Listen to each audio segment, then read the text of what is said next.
자, 임차권의 양도의 전대에서 599페이지인데요. 일단 민법의 태도입니다. 일단 임차권을 양도하거나 전대하려면 임대인의 동의가 필요하고요. 동의 없이 양도하거나 전대하면 임대차 계약을 해지할 수 있다. 이걸 일단 기억해 주시고, 넘겨보시면 양도 전대에서 쭉 내용이 나오는데요. 중요한 것은 뭐냐면 동의 없는 겁니다. 그래서 우리가 한 가지만 정리할 건데, 동의를 받지 않고 임차권을 양도하거나 전대했을 때 이거 하나 좀 정리해 보도록 하죠. 이런 얘기 있죠. 갑이 을과 만나 가지고 임대차 계약을 해서 갑이 임대인이고 을이 임차인인데, 을이 자신의 임차권을 병에게 양도하거나 또는 한 번 더 임대했다 또는 전대하려면은 임대인으로부터 동의를 받아야 되고요.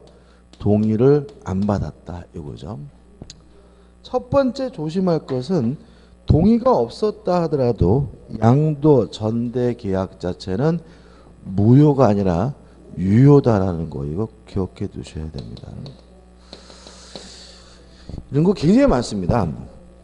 남의 물건을 팔아먹을 수는 없습니다. 그렇지만 타인 소유물의 매매는 유효합니다. 왜냐하면 무효면 책임지지 않고 유효여야 뭘 져요? 책임을 지니까요. 아까 잠깐 말씀드렸던 이중매매는 하면 안 됩니다. 그렇지만 이중매매는 뭐 한 거죠? 유효합니다. 왜요? 유효해야 뭐가 생겨요? 책임이 생기니까요. 공유물을 처분하려면 전원의 동의가 필요하거든요. 공유물. 공유자 한 사람이 한 매매계약은 무효가 아니라 뭐죠? 유효입니다. 왜냐하면 유효해야 뭐가 생겨요? 책임이 생기니까. 이것도 마찬가지죠. 동의가 없으면 양도할 수도 없고 전대할 수도 없습니다. 그렇지만 동의 없는 양도 전대 자체는 뭐죠? 유효한 겁니다. 그래서 을은 병에게 책임을 져요. 가장 중요한 책임. 동의를 받아줄 책임. 동의를 못 받아준다면 담보 책임이라도 둬야 된다는 의미에서 양도 전대 자체는 유효하고요. 다만 병은 갑으로부터 동의를 받지 못했기 때문에 자신의 권리를 갑에게 주장할 수는 없어요. 따라서 첫째, 갑은 소유권을 이유로 을에게 돌려주란 형태의 반환을 청구하는 것이 가능하고요. 병은 못 나간다 짜샤라고 뭐 할 수는 없어요? 버틸 수는 없는 거죠. 그 다음 문제가 되는 것은 갑이 병에게 손해배상을 청구할 수 있느냐, 이 문제인데, 원래 임대차 계약을 갑이 해지하지 않고 있는 상태라면 을은 갑에게 계속해서 차임을 줘야 되기 때문에 갑은 병에게 손해배상을 해달라고 청구할 수는 없다는 거 꼭 기억해 두셔야 되고요. 하나 더 한다면은 임대인은 간접점유자죠. 간접점유자는 뭐가 있어요? 점유권이 있죠. 그러면 갑이 병에게 을에게 돌려주라는 형태의 점유권을 이유로 반환 청구할 수 있느냐. 다시 말하면 점유권에 대한 반환 청구가 가능한가, 요 문제에 대해서는 요것도 없다는 거 좀 기억해 두시면 좋아요. 왜냐하면 기억나실까 모르겠는데 점유권을 이유로 반환 청구하려면 반드시 뭐가 필요하냐면 침탈이 필요하거든요. 침탈. 을이 스스로 병에게 양도하고 전대한 것은 뭐가 아닙니까? 침탈이 아니므로 점유권을 이유로는 을에게 돌려주란 형태의 반환 청구할 수는 없다는 거 주의하시기 바랍니다. 그다음 마지막으로 무단으로 양도했으므로 갑은 을과의 임대차 계약을 뭐 할 수는 있죠? 해지할 수가 있습니다. 그래서 세 가지로 나눠서 되죠. 동의 없이 양도 전대가 이루어지면 임대차 계약을 해지할 수가 있고요. 다만 양도 전대 자체는 무효가 아니라 뭐죠? 유효하고요. 임대인은 소유권을 이유로 반환 청구할 수는 있지만 임대차 계약을 해지하지 않고 있는 상태에는 손해배상을 청구할 수도 없고요. 침탈이 존재하지 않으므로 점유권을 이유로는 반환 청구할 수 없다는 것까지 좀 기억해 두시기 바랍니다. 끝입니다. 자, 그 다음에 603페이지 오시면 보증금과 권리금이 나오는데요. 권리금은 절대로 안 나오는데 보증금에 대해서는 한 가지만 기억하자고요. 월세를 보증금에서 깔지 말지는 임대인 마음이다. 월세를 안 줬어요? 전한 거죠. 왜 월세 안 줘요? 그랬더니 임차인이 보증금에서 까주세요라고 임차인은 뭐 할 수 없어요? 요구할 수가 없다. 연체 차임을 보증금에서 깔지 말지 누구 마음이죠? 임대인 마음이다. 그거 하나만 주의하시면 됩니다. 끝입니다. 그 다음에 604페이지 오시면 임대차에 종료해가지고 해지 통고해가지고 존속기간의 약정이 없으면 언제든 자유롭게 해지 통고할 수 있고 임대인이냐면 6월, 임차인이냐면 1월 지나면 임차권이 소멸하게 되고요. 605페이지 보시면 해지에서 그냥 바로 임대차 계획 효과가 소멸되는 것이 총 5가지가 나와 있는데요. 가와 나는 임차인이 하는 해지입니다. 다와 라는 임대인이 하는 해지예요. 가, 임대인은 적극적으로 고장난 것이 있으면 고쳐줘야 합니다. 이러한 임대인의 보존행위에 대해서 임차인이 거부할 수는 없는데 만약에 이러한 임대인의 보존행위로 인해서 목적을 달성하지 못한다면 가, 임차인은 임대차 계약을 해지할 수가 있습니다. 나 일부가 멸실됐는데 그 일부 멸실로 인해서 임대차의 목적을 달성하지 못한다면 임차인은 임대차 계약을 뭐 할 수 있죠? 해지할 수가 있습니다. 그게 뭐죠? 나고. 다 동의 없이 양도 전대하면 누가 해지합니까? 임대인이 해지하고 라 이게 차임을 지급하지 않으면 임대인이 해지합니다. 이렇게 구별해서 기억해 두시면 되겠죠. 끝입니다. 그 다음에 이제 넘기시면 이제 뭐가 나오죠? 도급이 나오죠. 일단 도급은 보시다시피 양이 많지 않죠. 그래도 문제를 꼬박꼬박 내고 있는 상태니까 좀 주의하시기 바라고 일단 개념은 1의 완성을 요건으로 보수를 지급하기로 하는 계약이 뭐죠? 도급 계약인데 2번 도급의 효력에서 1번 도급인의 의무가 나옵니다. 1. 보수를 지급해 줄 의무가 있습니다. 동그라서 1번 보시면 이렇게 나와 있죠. 보수는 그 완성된 목적물의 인도와 동시에 지급한다. 만약에 인도가 필요하지 않으면 완성 후 지체 없이 지급한다. 이렇게 나와 있죠. 예를 들어 가지고 도급 계약을 통해서 건물을 신축했어요. 그러면 언제 보수를 받을 수 있냐면 인도를 할 때 뭐죠? 보수를 받게 되고요. 만약에 페인트를 칠해주는 것처럼 인도가 필요 없는 경우에는 이를 완성하는 순간 뭘 받을 수 있어요? 보수를 받을 수 있다. 이렇게 되는 거니까 기억해 두시고. 그 다음에 2번 수급인의 의무해 가지고 1을 완성해 줄 의무가 있고 2번 일의 결과가 물건이면 목적물을 인도해 줄 의무가 있습니다. 그 다음에 가본인데 이게 우리 상식과 그 내용이 다를 수가 있어요. 일단 도급 계약을 통해서 완성된 물건이 있다면 원칙적으로 수급인이 소유권을 취득합니다. 이게 원칙입니다. 다만 재료 등을 도급인이 주도적으로 공급을 해줬다면 그때는 예외적으로 누가 소유권을 갖냐면 도급인이 소유권을 갖습니다. 이게 원칙과 예외가 뭐죠? 뒤바뀔 수 있으니까 조심하시기 바라고 일단 누가요? 수급인이 소유권을 갖는 게 원칙입니다. 근데 재료를 누가 공급했습니까? 도급인이 주도주를 공급했다면 이때는 예외적으로 누가요? 도급인이 소유권을 갖게 된다는 거 주의하시기 바랍니다. 끝이죠.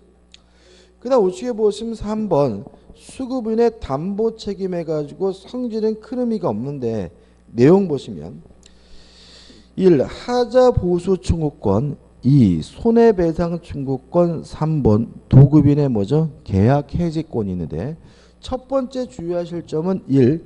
하자 보수 청구권은 매매는 없습니다. 뭐에만 있냐면 도급에만 있습니다. 이게 상식적이지 않습니다. 그러니까 하자 보수라는 말은 수리해달라는 거잖아요. 그죠? 근데 예를 들어가지고 자동차를 샀는데 자동차가 말을 안 듣면 우리 자동차에서 보통 뭐 해주죠? 수리해주죠. 근데 매매는 그런 거 없어요. 법적 근거가. 매매는. 그냥 계약을 해지하든지 손해배상을 받든지 둘 중에 하나입니다. 매매는.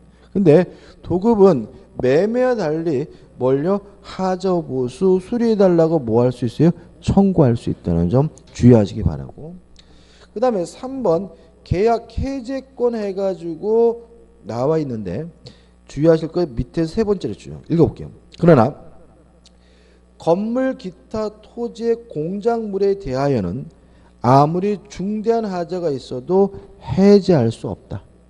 따라서 보수가 전혀 불가능하더라도 도급인은 손해배상만을 청구할 수 있을 뿐이다. 이렇게 나와 있죠. 자, 이런 얘기입니다. 건물을 지었어요. 근데 그 건물에 하자가 있어가지고 막 물이 막 샌단 말이죠. 그러면 만약에 계약을 해지할 수 있다고 해버리면 원상회복해야 되거든요. 신축한 건물은 뭐예요? 때려 부시고 받은 돈은 뭐죠? 돌려받고 이렇게 된다는 게 말이 안 된다는 거죠. 그래서 원칙입니다. 예변이 있어요. 원칙. 도급인은 물건의 하자를 이유로 도급계약이고는 계약을 뭐 할 수는 없어요? 해지할 수는 없고요. 그럼 결과적으로 뭐죠? 손해배상을 청구할 수 있을 뿐이라는 거 하나 주의하시기 바랍니다. 그 다음에 넘겨보시면 3번 담보책임의 면책특약 해가지고 담보책임에 관한 민법 규정도 임의 규정이기 때문에 특약으로 배제할 수가 있는데 주의하실 것은 양가를 입원해가지고 수급인은 담보책임이 없음을 약정한 경우에도 알고 고지하지 아니한 사실에 대해서는 그 책임을 면하지 못합니다. 자, 이게 뭐 이런 얘기죠. 도급계약을 하면서 담보책임 부담하지 않는다. 특약 가능하고 일단은 뭐예요? 유효한데 문제는 건물을 다 짓고 나서 방수가 안 된다는 사실을 뻔히 알면서 이놈이 계약을 따로 한 거죠. 방수에 대해서는 책임지지 않는다라고 했다면 그건 의미가 없다는 거죠. 그래서 알면서 고지하지 아니한 사항에 대해서 면책특약을 했다면 그 면책특약은 뭐죠? 무효가 되고 책임을 면하지 못한다는 거 주의하시기 바랍니다. 그 다음 존속기간인데 원칙 1년입니다. 주의하실 건 두 가지가 있죠.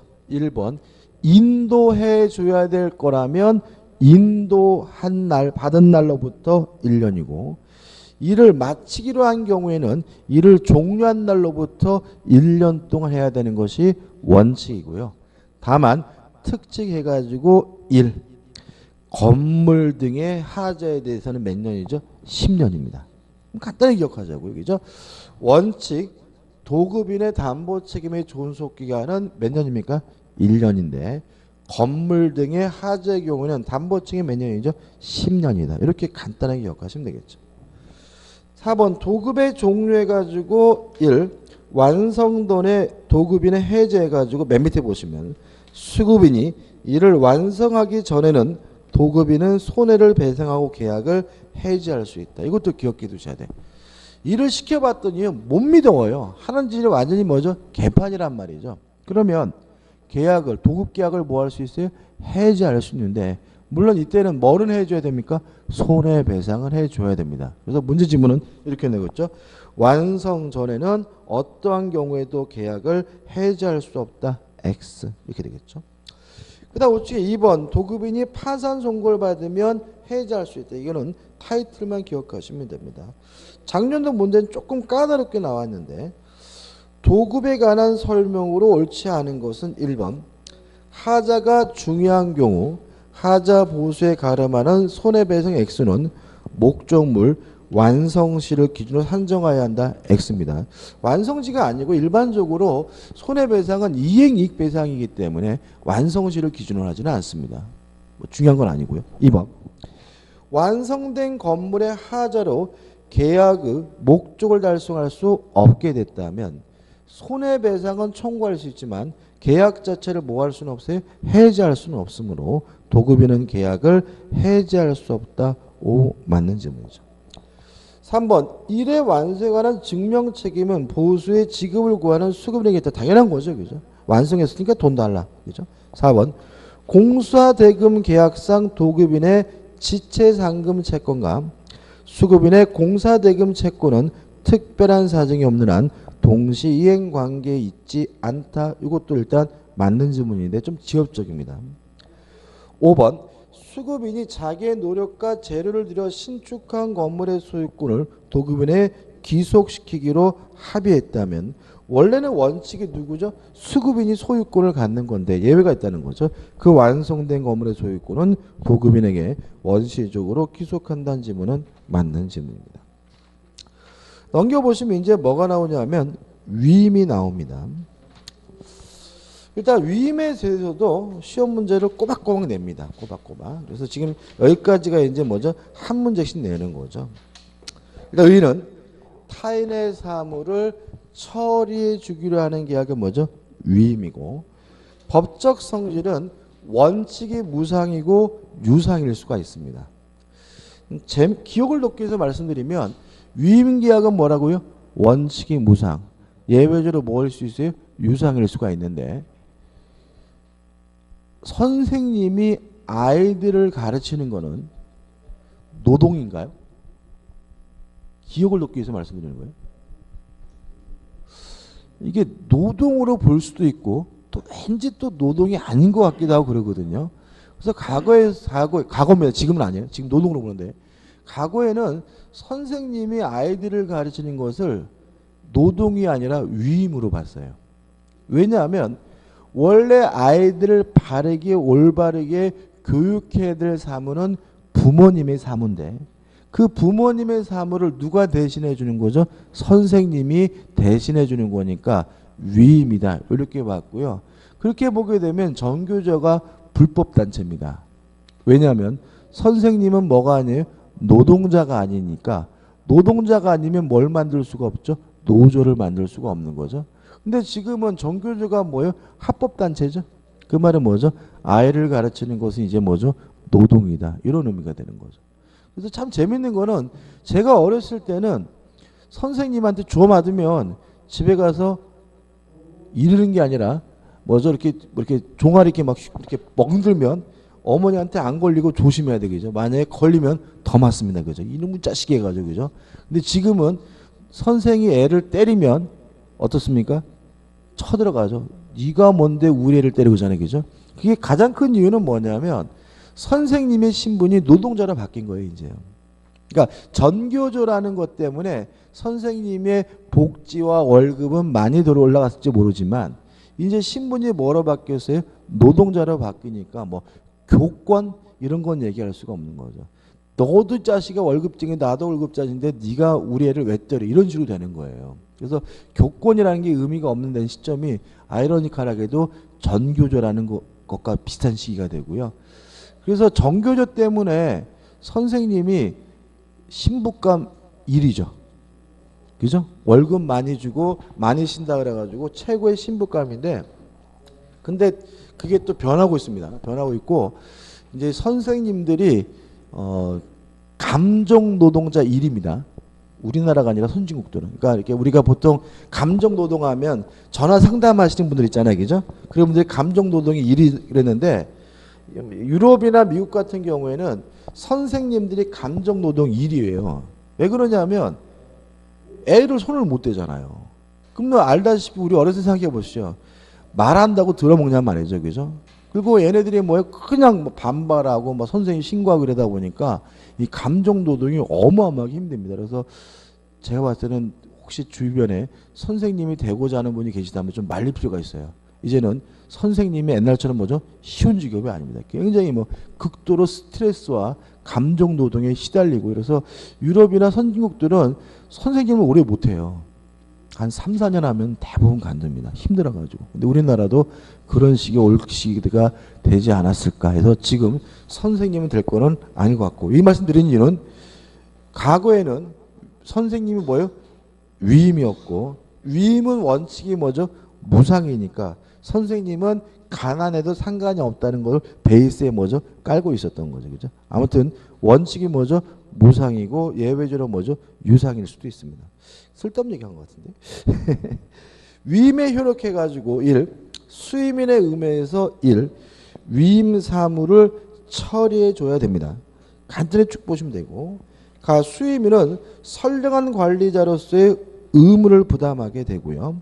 나반 수임의 복인권자라서 특별한 건 없어. 한번 쭉 보시면 되는데, 우측에 보시면 위임 사무의 처리에서 부수적 의무에서 수임인은 사무 처리 사항을 뭐죠?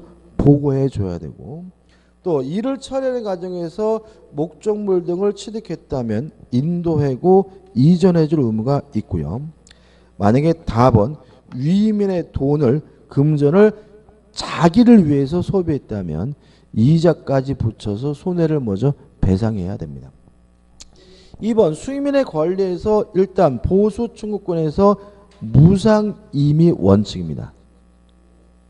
다만 보수를 지급하기로 했으면 받을 수가 있는데 이 보수는 후급의 원칙입니다. 따라서 보수는 뭐예요? 일을 끝내고 받습니다.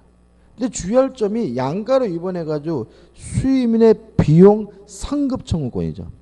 비용은 먼저 받습니다. 그죠? 다시 말하면 보수는 뭘 받는 거예요? 일을 끝내고 받는 거고, 비용은 어떻습니까? 먼저 받는 거죠. 예를 들어 가지고 여러분 자제분한테 아들아 네가 마트 가가지고 배추 갈까요? 배추 한 다발 사오면 엄마가 1,000원 줄게 라고 했어요. 그죠? 그럼 그것도 뭐예요? 위임이잖아요. 그죠? 그러면 배추값은 뭐예요? 미리 줘야 되는 거죠. 배추값 5,000원 가져가라. 그죠? 비용은 뭐죠? 먼저 받는 겁니다. 그리고 나서 얘가 배추를 사오면 수고했다 그래서 뭐죠? 보수 1,000원은 뭐죠? 나중에 주는 거죠. 그래서 위임했을 때 비용은 선급 먼저 받고요. 보수는 후급 나중에 받는다는 거 비교해서 꼭 기억해 두셔야 돼요. 근데 하단에 보시면 비용 상한을 청구할 수 있다 나오는데 큰 의미는 없고, 넘겨보시면 내용이 나옵니다. 그냥 간단하게 쭉 읽어보시고 상식적으로 접근하셔야 됩니다. 그 다음에 3번 위임의 종료도 중요한데요. 1번 종료 원인에서 1, 해제에서 1번 위임계약은 각 당사자가 언제든지 해제할 수 있습니다. 언제든지. 예를 들어 가지고 알았어 엄마 내가 갈게 라고 했더라도 안 가 라고 어떻게 해요? 언제든지 뭐 할 수 있어요? 해제할 수 있고요. 주의하실 것은 2번인데 또는 2번이죠. 당사자 일방이 부득이한 사유 없이 상대방의 불리한 시기에 계약을 해지한 때는 그 손해를 배상하여야 한다 나와 있죠. 그럼 여기서 이렇게 질문이 나와요. 상대방의 불리한 시기에는 위임계약을 해지할 수 없다 그러면 X예요. 다시 말하면 불리한 시기라 하더라도 위임계약을 뭐 할 수 있냐면 해지할 수는 있어요. 다만 그때는 뭘 해줘야 돼요? 손해를 배상하여야 합니다. 다시 한번요. 위임계약은 불리하든 안 불리하든 언제든지 뭐 할 수 있어요? 해지할 수가 있는데, 다만 불리한 시기에 해지하는 경우에는 뭘 해줘야 됩니까? 손해배상을 해줘야 됩니다. 근데 양가를 입원해가지고 당사자 일방이 사망하거나 파산한 때 위임이 종료되고요. 특히 수임인이 성년 후견 개시 심판을 받게 되면 위임계약도 뭐죠? 종료가 됩니다. 아까 제가 쉬는 시간에 뉴스 봤더니 17살 먹은 놈이 버스 안에서 62세 먹은 62세면 아주머니죠. 그죠? 아주머니를 숨소리가 거칠다고 때려 죽였어요. 되고 있어요. 그죠? 근데 판결이 뭐예요? 4년 집행유예가 난 거예요. 저는 그거 아닌 것 같은데요. 그죠? 근데 그렇게 보니까 대충 보니까 얘가 정신병이 있고 심신미약하기 때문에 뭐 이렇게 뭐 실형을 선고하지 않나 이런 식으로 나오는 것 같은데 그건 아니지 않나요? 그죠? 그죠? 만약에 판사가 생각하는 정도의 심신미약이라면 혼자서 버스 타고 다닐 수 없어야 되는 거 아닌가요? 얘가 혼자서 버스를 타고 다니고 있다는 말은 그 정도의 변식 능력은 있다고 봐야 되고요. 만약에 지 생각대로 그렇게 변식 능력이 없다면 책임 무능력자라서 무죄 판결을 내리든지. 무슨 말이죠? 아시겠어요? 책임 무능력자라서 어떻게 무죄 판결을 내리든지 그래야지. 무슨 집행유예예요, 그게.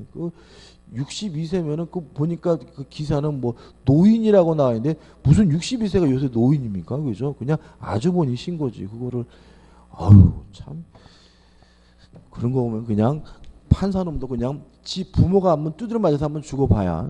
그죠? 아무튼 수임인이 성년 후임 계신 판례마다 뭐예요? 위임이 종료가 됩니다. 흥분했네. 그다음 위임 종료 특칙해서 1. 긴급 처리해가지고 보시면 아시다시피 종료가 됐다 하더라도 특별한 사유가 있으면 뭐예요? 계속해서 사무를 먼저 처리해 줘야 되고요. 그 다음에 우측에 대학 요건은 큰 의미가 없습니다. 기본 확인 문제죠. 위임 계약에 관한 설명으로 옳지 않은 것은 1번 수임인은 위임의 청구가 있는 때에는 위임 사무의 처리 사항을 보고해야 한다. 그죠? 당연한 얘기겠죠. 2번 무상 위임의 경우에도 수임인은 선량한 관리자의 주의로 위임 사무를 처리해야 한다. 맞습니다. 우리는 항상 뭐죠? 선관주의입니다. 3번 수임인은 위임 사무를 완료한 후가 아니면 위임 사무 처리 비용을 청구할 수 없다. X죠. 비용은 먼저 받습니다. 엄마가 1,000원 준다 그러면 1,000원은 배추 사오고 받는 건 맞지만 배추값은 먼저 받아야 되기 때문에 답은 뭐죠? 3번이 되는 거죠. 4번 수임인은 위임인의 승낙이나 부득이한 사유 없이 제3자에게 자기에게 하면 위임 사무를 처리할 수는 없고요. 복리를 생각하시면 쉽고요. 5번 수임인은 위임 사무의 처리를 위하여 받은 금전을 위임인에게 인도하여야 하며 특별한 사정이 없는 그 반환 범위는 위임 종료시를 기준으로 적용된다는 말도 맞는지입니다. 답은 뭐죠? 3번이죠. 넘겨보시면 이제 뭐가 나오냐면 부당이득이 나옵니다. 일단 우리가 부당이득에 대해서는 계속 했죠. 우리가 무효가 되면 이행하기 전이면 이행할 필요가 없고 이행한 것이 있다면 원칙적으로 뭐죠? 부당이득으로서 뭘 해줘야 됩니까? 반환을 해줘야 된다. 앞에서 많이 했죠. 다만 무효의 원인이 불법 원인 급여인 경우에는 무효가 뭐죠? 원인이 반사회적인 경우에는 뭐 할 필요 없죠? 반환할 필요가 없다. 그 다음에 취소도 마찬가지죠. 취소가 되면 이행한 것이 있다면 부당이득으로서 반환하는데 상대방이 선이라면 현존하는 이익 범위 내에서만 돌려주면 되고요. 악이면 전부를 부당이득으로서 반환을 해줘야 되는데 예외는 뭐냐면 제한능력자죠. 제한능력자는 선이든 악이든 따지지 않고 어느 범위 내에서요? 현존하는 이 범위 내에서만 반환하면 됩니다. 이 정도만 정리하면 돼요. 하나만 더 해볼까요? 아까 해제죠. 해제도 이행한 것이 있다면 원상 회복해야 되잖아요. 근데 이 원상 회복도 결국 뭐냐면 부당이득 반환입니다. 부당이득으로서 어떻게 해요? 반환을 해줘야 되는데 해제에서 주의하실 것은 뭐죠? 원상 회복해야 될 것이 금전이면 반드시 뭘 붙여야 됩니까? 이자를 붙여야 된다. 이 정도만 정리하시면 충분하고 여기 나와 있는 내용은 실제로 안 읽어보셔도 되는 부분입니다. 부당이득. 그 다음에 넘기셔가지고 618페이지 이제 마지막으로 뭐가 나오죠? 불법행위가 나오죠. 일단 불법행위가 뭐냐? 고의 또는 과실로 타인에게 손해를 입히는 것이 뭐죠? 불법 행위므로 1. 고의 또는 뭐가 있어야 돼요? 과실이 있어야 된다 해서 이 고의의 과실에서 고의의 개념이 나오고 2번 뭐죠? 과실의 개념이 나오죠. 그 다음 우측에 보시면 3번 고의 또는 과실은 누가 입증하느냐? 불법행위 성립을 주장하는 자가 뭐죠? 입증해야 됩니다. 그 다음에 이러한 불법행위 책임을 지려면 이에서 뭐가 있어야 됩니까? 책임 능력이 있어야 되는데 이러한 책임 능력이 없는 사람 우리가 책임 무능력자라고 하고요. 책임 무능력자는 결국 뭘 말하냐면 의사 무능력자를 말한다. 기억나시나요? 그래서 스스로 의사를 결정할 수 있는 능력이 뭐죠? 의사 능력이고요.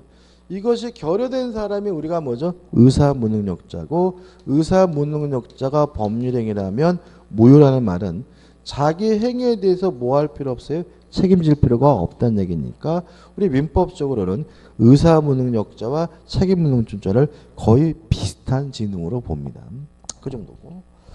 3번 위법해야 됩니다. 그래서 1번 위법성이 의미해가지고 간단하게 나와 있는데 이것도 결국 뭐죠? 비난 가능성이죠. 기억나시나요? 우리가 사기 강박에 의한 의사표시할 때 사기 강박을 위해 취소하려면 뭘 해야 돼요? 위법해야 되는데 그 위법이란 비난 가능성의 존재를 말하는데 넘겨보시면 판단 기준 해가지고 개별적 상대적으로 판단해야 되고 사회 통념에 의해서 결정된다. 다시 말하면 추상적으로 판단할 수밖에 없겠죠. 근데 만약에 그 사람의 행위가 정당방위거나 또는 뭐죠? 긴급 피난이라면 그때는 위법성이 조각되기 때문에 자신 행위에 대해서 뭘 지지 않습니까? 책임을 지지 않는다. 정당방위 긴급 피난 우리가 언제 했죠? 점유권 할 때 했죠. 했었나요? 했었던 것 같은데. 이거 우리가 했나요? 자력구제. 했었죠, 그죠? 그죠? 했었죠, 그죠? 그 다음에 손해가 뭐죠? 발생해야 됩니다. 그 다음에 민법상 특수 불법행위에서 1. 책임 무능력자의 감독자의 책임입니다. 제가 전에 이런 말씀을 드린 적이 있어요. 그 용인에서 뭐죠? 아파트 옥상에서 13살인가 12살 먹은 아이들이 벽돌을 집어서 던져가지고 이 밑에서 그 뭐죠? 그 고양이 먹이를 죽던 그 아주머니가 뭐죠? 사망을 했는데 우리 재판부가 이 아이들의 무엇을 부정했냐면 책임 능력을 뭐죠? 부정을 했다. 기억나시죠? 그죠? 요거는 형사 문제가 아닙니다. 그죠? 왜 이렇게 책임 능력을 부정했느냐? 돌아가신 분들의 유가족을 뭐죠? 보호하려고 그런 거다. 왜냐하면 만약에 이 아이들에게 책임 능력이 인정이 되면 유가족들은 이 아이들에게 손해배상을 청구해야 되는데 얘네들은 용돈 받아서 쓰는 애들이니까 아무 의미가 없다는 거죠. 근데 만약에 이 아이의 책임 능력을 부정하게 되면 1. 책임 무능력자의 누가요? 감독자가 책임을 지게 됩니다. 따라서 이 아이의 감독자인 친권자인 어머니 아버지에게 뭘요? 손해배상 및 위자료를 청구할 수 있는 기회를 주기 위해서 요 애매할 때는 민사적으로 뭐죠? 책임 능력을 배제하고 있고요. 그 다음에 우측에 보시면 이 사용자 책임이죠. 이건 뭐 간단합니다. 그죠? 직원이 잘못했다면 누가 책임을 져야 돼요? 사장이. 사용자가 책임을 져야 되는 개념만 기억하시면 됩니다. 3번 공작물 등의 점유자, 소유자의 책임입니다.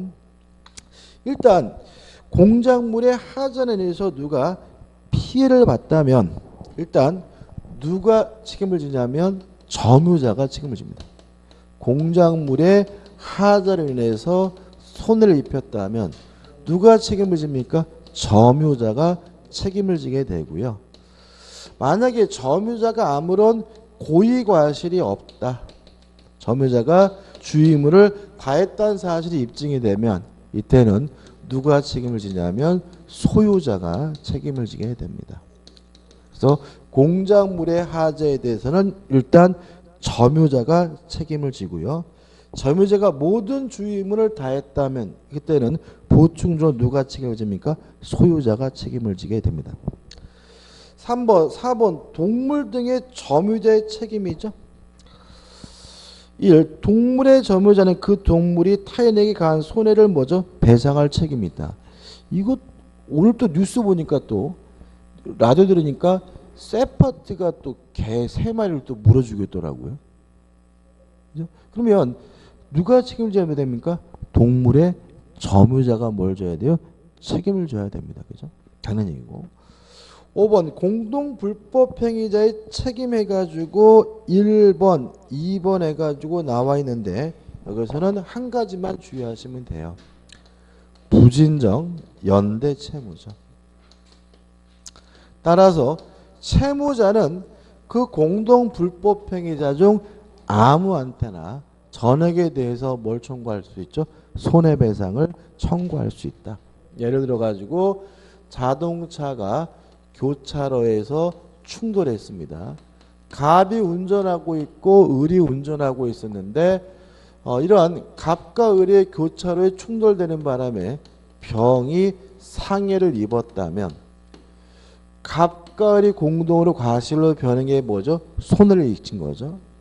근데 갑의 과실이 40%고 을의 과실이 60%라 하더라도 병은 아무한테나 전액에 대해서 뭘요? 손해배상을 청구할 수 있다. 왜냐하면 공동 불법 행위자의 책임은 일종의 뭐가 돼요? 부진정 연대 채무가 되니까요. 그래서 예를 들어서 병이 갑에게 전액에 대해서 손해배상해달라서 손해배상을 해주게 되면 갑은 을에게 60%의 범위에서 뭘 청구하게 되는 거죠? 구상을 청구하게 되는 거죠. 끝입니다. 그 다음에 이제 불법행위 효과에서 1번 손해배상의 방법은 금전배상이 원칙입니다. 특별한 거 없죠. 그죠? 솔직히 우리가 어떤 손해배상의 원인에 대해서 뭐 네가 내 손을 잘랐으니까 내가 너 손을 자르겠다 이런 건 안 되잖아요. 그럼 결국은 뭐예요? 돈으로 배상받게 되는데 1번 일시금 배상해가지고 한꺼번에 다 받는 것이 원칙이지만 일정한 경우에는 정기금 배상해가지고 매달 얼마씩 돌려받을 수 있도록 할 수가 있고요. 2번 명예훼손의 경우에 특징인데 일단 읽어볼게요. 밑에 내보셨죠. 타인의 명예를 훼손한 자에 대하여 법원은 피해자의 청구에 의하여 손해배상이 가름하거나 손해배상과 함께 명예회복에 적당한 처분을 명할 수가 있습니다. 그러면 이런 거죠. 또 오늘 또 뉴스 보니까 요새 또 뭐죠? 그 미투가 또 난리죠, 그죠? 미투. 그래가지고 막 성추행 당했다, 성추행다 난리잖아요, 그죠? 근데 오늘 그 누구죠? 이름이 또 갑자기 기억 안 나네. 대가리 큰 사람. 예? 이윤택 말고요. 각식 조선 명탐정에 나오는 그 남자 있죠. 조선 명탐정의 예? 조선 명탐정에 2명 나오잖아요. 그 남자 이름이 불멸의 이수신 말고 한 명 나온 사람 있잖아요. 그 둘이 종으로 예? 기죠. 갑자기 생각 안 나네. 답답하네 그냥. 조선 명탐정 각식 여기에 나오면 2명이 나오잖아요. 한 명은 그 이수신 나왔던 애하고 한 명은 이렇게 약간 천민을 해가지고 웃긴 애 나오잖아요. 이름이 뭐지? 누구죠? 중요한 건 아닙니다. 아무튼 얘가 30년 전에 내가 얘한테 성추행 당했다. 예? 오달수 아시죠? 그죠? 이 사람이 30년 전에 연극판에 있을 때 성추행했다. 이런 내용이 보도가 됐어요. 근데 내용이 너무 노골적입니다. 아무튼 말로 할 수 없는 그런 내용이었는데 오달수가 오늘 보니까 허위다. 자기는 그런 적 없다라고 부인을 했어요. 부인을 했더라고요. 그죠? 근데 만약에 이 오달수의 주장에 맞아서 허위라면 이 사람은 이거를 나는 그 남자한테 30년 전에 성추행 받았다고 얘기한 사람은 명예훼손한 거죠. 그렇지 않습니까? 그죠? 따라서 오달수는 이 사람한테 명예훼손을 이유로 뭐죠? 고소할 수도 있고 명예훼손을 이유로 뭘요? 손해배상도 청구할 수가 있는 거예요. 그죠? 근데 손해배상하면서 이런 건 요구할 수 있어요. 정정 보도해달라. 해가지고 이분이 뭐죠? 신문지상에 그때 당시에 내가 성추행당했던 거는 허위입니다. 이거는 적당한 처분으로 가능해요. 정정하는 거는. 근데 사과합니다는 안 됩니다. 무슨 아시겠죠? 내가 그 사람한테 오달수한테 성추행 받았다고 얘기한 것은 거짓입니다. 라고 이렇게 정정하라고 법원에서 명령하는 건 가능하지만 죄송합니다. 죽을 죄를 졌습니다. 뭐는 명령할 수 없어요? 사죄할 것은 명령할 수가 없습니다. 그래서 맨 밑에 보시면 헌법제도 8년인데 명예회복에 적당한 처분에 무엇을요? 사죄 관계를 포함시키는 것은 헌법에 위반됩니다. 왜 이렇게 판단하고 있냐면 미안한지 안 한지는 오로지 본인 스스로만 결정할 수 있는 거예요. 그것을 국가가 미안하다라고 하라고 뭐 할 수는 없어요? 결정을 할 수는 없으니까 법원이 사죄 광고하라고 뭐 할 수는 없어요? 명령할 수는 없다는 거 꼭 기억해 두시기 바랍니다. 근데 만약에 이건 아직 모르잖아요. 근데 만약에 오히려 뭐죠? 이놈이 진짜 한 게 맞다. 허위가 아닌 것을 밝혔다면 오히려 이 오달수가 이분한테 뭐 한 거죠? 명예훼손한 거죠. 그럼 이쪽에 오히려 뭐죠? 명예훼손을 이유로 오달수한테 뭐죠? 손해배상 청구할 수 있고 그때는 뭐죠? 복잡해지겠죠. 그죠? 근데 30년 전의 일이면은 뭐 일단 기억이 나시겠죠. 그죠? 얼마나 충격적이었으면 기억이 날까 싶기도 하고. 근데 또 만약에 이런 난리 보고지 과정에서 진짜 아무런 잘못이 없는데 선량하게 피해보는 사람이 있다면 그럼 절대로 있으면 안 되는 거 아닌가. 그죠? 저도 요새 가끔 누워가지고 나는 그런 적이 있었나 막 이렇게 생각한다니까요. 괜히 또 누가 막 인터넷에다가 안영찬 네가 무슨 민법 강연하냐 짜식아 너가 25년 전에 날 성추행하지 않았냐 막 이렇게 써버리면 인생 끝이잖아요. 그죠? 일단 직장에서 잘려오기죠. 그 다음에 또 잘렸는데 집에도 못 가. 그잖아. 이 사건은 직장에서 잘리는 것도 문제지만 집에도 못 갑니다. 집에 가면 와이프가 가만히 있겠습니까? 그죠? 그럼 어떻게 하냐. 길거리를 배해야 되는 뭐 노숙자가 돼야 되는 아주 절대절명의 사건이니까 이런 거 허위는 아닐 것 같은데. 아무튼 그 다음 오직에 3번 위자료 뭐 할 수 있습니까? 청구할 수 있습니다. 위자료는 뭐죠? 정신적 손해에 대해서 위자료를 청구할 수 있고요. 그 다음에 2번 해가지고 손해배상 청구에서 청구권자 성질 대위까지 한번 보시기 바라고 주의하실 것은 뭐냐면 2번 손해배상 청구권의 성질 해가지고 양거리 봅니다. 고의의 불법행위를 손해배상 청구권은 수동채권으로 뭐하지 못합니까? 상계하지 못합니다. 상계라는 말이 뭐예요? 줄 돈과 받을 돈을 까는 거잖아요. 그죠? 예를 들어서 그놈의 저를 좁혀가지고 저에게 500만 원을 받을 손해배상 채권이 있어요. 만나가지고 야 임마 까자. 내가 500만 원어치 500만 원어치면 너 때릴게. 이건 안 된다는 거죠. 무슨 말이겠죠? 그죠? 만약에 고의로 인한 불법행위한 손해배상 채권도 뭐 할 수 있어요? 상계할 수 있다면 그만큼 제가 그놈한테 뭐죠? 손해배상을 해줘야 될 뭘요? 채무를 발생시키면 쌤쌤인 거잖아요. 그건 안 된다. 그죠? 그래서 뭐죠? 허용되지 않는다는 거 기억해 두시기 바라고. 그 다음에 4번에서 뭐가 나옵니까? 소멸시효가 나옵니다. 꼭 기억해 두셔야 되겠죠? 기간이 두 간이죠. 안 날로부터 3년. 불법행위를 한 날로부터는 뭐죠? 10년입니다. 그래서 이게 문제가 되는 게 뭐냐면 만약에 예를 들어서 이 오달수가 30년 전에 이분을 성추행했다는 사실이 밝혀졌다 하더라도 일단 형사처벌하지 못해요. 왜요? 공소시효가 지났으니까.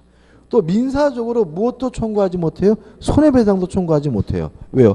불법행위로부터 몇 년이요? 10년이 지났으니까요. 그럼 결과적으로 이게 어떤 일이 발생하게 되냐면 녹화하는데 좀 그런데 그래서 부인한 게 아닌가라는 생각도 들어요. 왜냐하면 이게 형사처벌의 대상이 돼야 수사를 할 거 아니에요. 그죠? 수사를 통해서 옳고 그름이 밝혀질 텐데 만약에 이게 30년 지났다는 이유로 형사처벌의 대상이 되지 않는다면 검사나 경찰에 뭘 하나요? 수사를 안 해요. 그러니까 영원히 이거는 뭐예요? 모르는 일로 덮어질 가능성이 대단히 높은 거예요. 이해되시죠? 또 손해배상도 뭐 하지 못해요? 청구하지 못하죠. 만약에 손해배상을 청구할 수 있다면 이분이 이쪽을 상대로 뭐죠? 손해배상해달라고 소송을 제기하면서 재판 과정에서 뭐예요? 진실이 밝혀질 수가 있는데 뭣도 청구하지 못해요? 손해배상도 청구할 수가 없으니까 요 30년 전의 사건은 영원히 뭐 될 수 없어요? 알 수가 없는 거예요, 이거는. 그러니까 예를 들어서 뭐 2년 전에 그랬다 그러면 명예훼손죄로 성적 자유가 침해되다 성추행이라는 이유로 뭐라면요 고소를 하면 뭐죠 이렇게 수사가 되고 비밀이 밝혀질 가능성이 있지만 이건 뭐죠 공소시효도 지났고 형사처벌하지 못합니다. 또 뭐 또요 소멸시효도 경과됐으니까 손해배상도 청구하지 않아서 혹시 부인한 것이라면 그거는 아닌 것 같다 그죠 부인한 것이라면 모르는 거죠 진실은 그죠. 여기까지입니다. 여기까지고 우리가 이제 다음 주에는 이제 뭐죠? 기출 문제 가지고 다시 한번 정리할 겁니다. 오늘 수고 많으셨습니다. 고맙습니다.